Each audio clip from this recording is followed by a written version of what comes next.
John, is this sort of the first official acknowledgement that the virus is no longer as severe?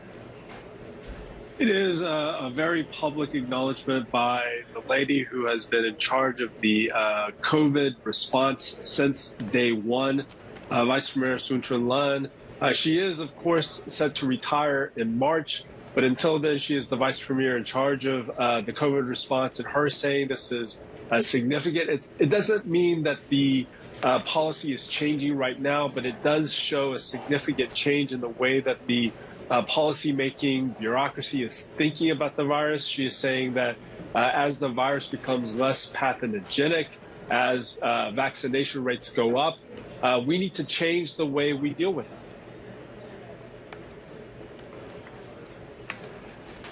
So it's a change in the nuance of what they're saying, John. In the meantime, we're still seeing, I guess, levels of lockdown and restrictions being applied, but in that more targeted way.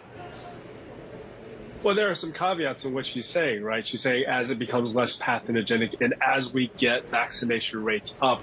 I think implicit in that statement is vaccination rates need to go higher before we can have a real change in approach. So I think what that comment does is it paves the way for a rollback and eventually an exit from COVID zero. It is not saying we are going to change immediately, and I think that's what we're seeing on the ground now.